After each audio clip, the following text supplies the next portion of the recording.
almost happened. Saturday. You know, we cut the unbeatens in half last week. Almost had chaos on Saturday. Glad to have you with us. BCS Countdown. Jesse Palmer, David Pollock, Kirk Herbstreit's going to join us in just a little bit. All right, no need to mess around, right?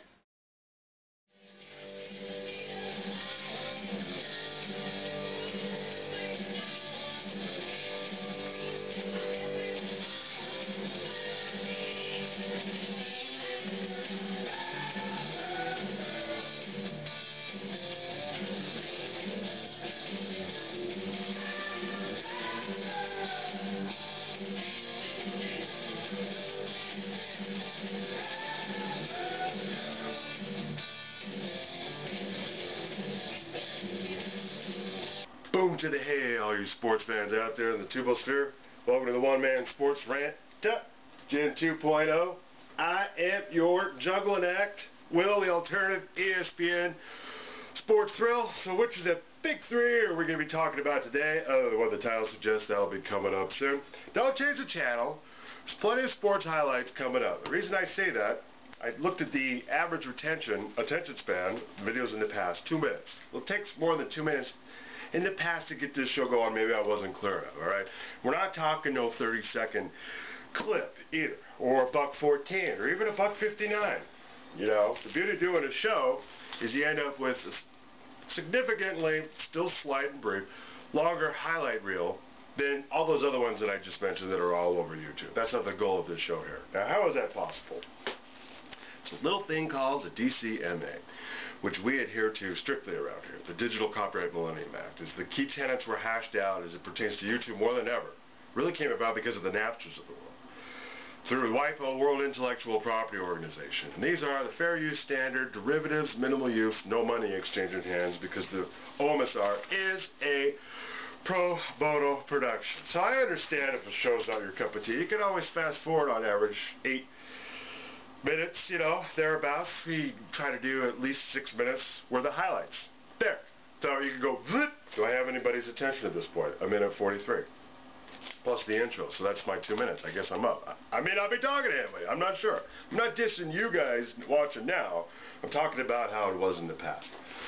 Alright, so you heard from Motley Crue. It's going to be our lead-into for a while, and are introduced by our Pi Kappa Alpha House Sweethearts, U of U chapter, Alpha Tau. Giving you props. So, yeah, all of these things being said, one more very important thing. This show is copyrighted to the OMSR with brief video highlights courtesy to CBS, NBC, ABC, ESPN, Pac-12 networks, and or any of their affiliates. The OMSR does not own these video highlights, but does own all the other original content and the overall concept herein, thereof, therefore, most rights reserved. Now, one more note, going to change it up a little bit. All images not of OMSR provenance were obtained through the public domain.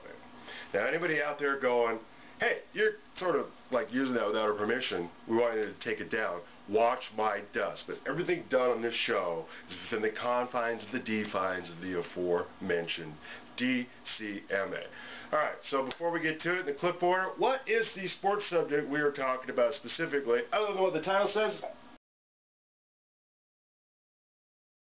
Alright, so we're talking the BCS numbers. Briefly, I'm going to use the LRSR from the Part 4 Alabama LSU review, where they won the game, because that LRSR is much more pertinent to this show than maybe the last show, but I felt like I maybe needed to defend myself, especially to LSU fans. Alright, and roll. LRSR of this show, Life Rant Sports Rant. You may be saying, well, hey, Will, you know, you got your Alabama colors out there, letting your feelings show, letting your feelings on your sleeve show. You got 2A there for Manti Te'o, Notre Dame. Where's the Oregon love? Where's the Kansas State love? Hey, I have dubbed and was the first one to dub this year's Oregon team the Killer Ducks. I even made a graphic for it. Look back on the show versus USC. And as far as Kansas State goes, on the Texas Tech review, part 1 or 2, of which there's only 2, I called the 95 Kansas State team 11-0, Michael Bishop, the inaugural Big 12 championship game, if not the year after, losing to what would be, repeat national championship Nebraska ended up being 11-1 and playing an unranked Iowa team. I keep thinking that, saying that. In the Inside.com Bowl, they were number 4 in the country as the single biggest travesty in the history of college football, if you don't count the 5th down when Colorado got to go back and get the rematch against Notre Dame and won their national championship, which is totally tainted. You don't see me, sporting my Colorado gear. We do bleed Colorado, Washington, Alabama. Why? Because as I stated in the Mississippi State versus Tennessee show on the LRSR then, how it is you can explain the dudes, 2,000 miles away from a school that had nothing to do with it, root for. Alright, so I had a good string of luck, starting with Notre Dame in '89. So it's like that. So, with all 4 teams we're talking about here, they're still undefeated in the top of the BCS.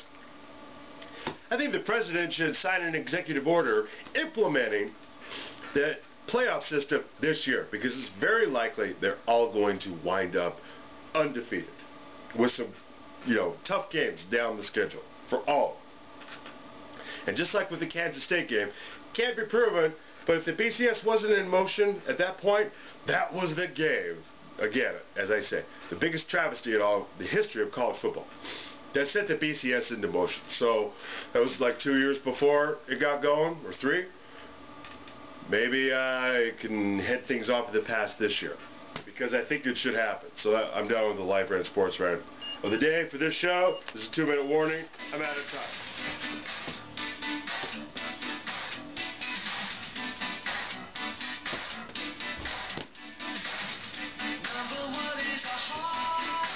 Part of the video I made from last year. This really should be the theme song, as opposed to what they're using now, some lame remake of One is the Loneliest Number. No offense to whoever sings that, but no.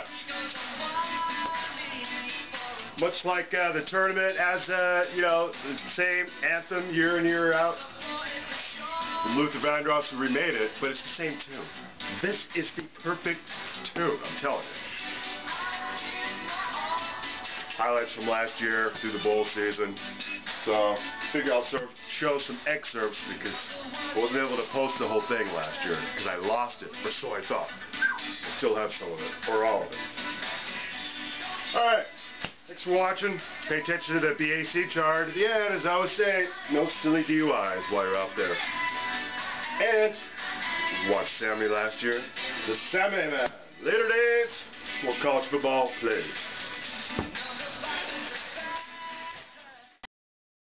Making its first appearance in the BCS standings, the Rockets barely in there, of course. In Max Klinger, be proud. Qualifying conferences to get to 16, finish ahead of a champion, would make a bowl game. Boise State's out of there, so Toledo, along with Louisiana Tech, at 20. A couple of the teams in the mix there as you go 20 through 16. Yeah, Rick Neuheisel told you it was coming. UCLA ahead of USC. Huh? That's setting up just a little late. It's a little bit late. Let's see what happened. It happened. That's all that matters. USC, UCLA, both in that jumbled Pac-12 South. Texas, quietly, 2-loss team. They could be at the end of the line for K. Maybe found their defense this past weekend. Big win against Texas Tech. Hey, for the teams outside the non-automatic qualifying conference, it's important that Nebraska is now ahead of them at 16 if Nebraska were to go on and win the Big Ten. Here, 15 through 11, Texas A&M has Alabama on Saturday.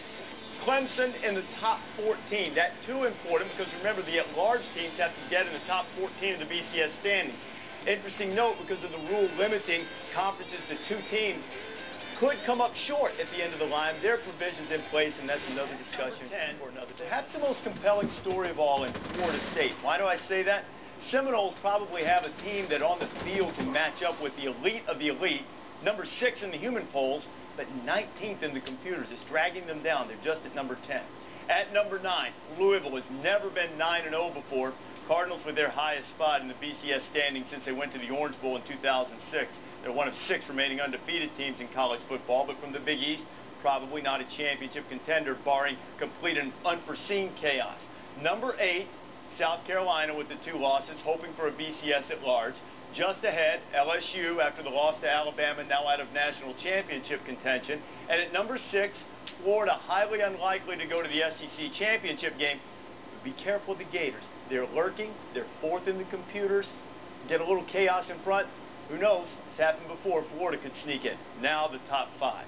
At number 5, the highest-rated one-loss team, the Georgia Bulldogs, on their way to the SEC championship game, assuming that they beat Auburn on Saturday.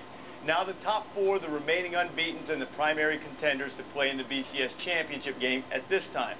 At number 4, Notre Dame slips a spot. The Fighting Irish now looking at a computer rank of 2nd, but jumping into that 3rd spot, which is the musical chairs spot. Every week of the BCS standings, we've had a change at number 3.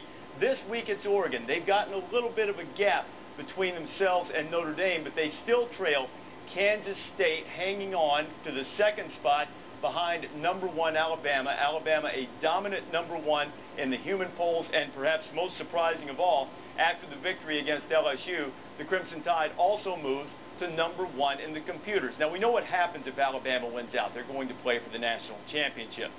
Who they'll play, if we have other teams winning out behind them, that is a far more compelling situation. Kirk, last week you said you believed if Oregon won out, and everybody else did too, the Ducks would play for the title.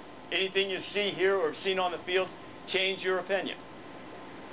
Well, I think first you look at Notre Dame, and we sat here and talked about Notre Dame and where they should be or where they shouldn't be, and their fan base is excited about the year they're having, and they should be excited about that. But it's becoming more and more clear that they need teams to lose in front of them. They're going to need Oregon to get upset. They're going to need Kansas State to get upset in order for them to ultimately get up into the top 2 and have a shot at the national championship. Those are just the facts based on the evidence that we're seeing and the numbers that we're seeing.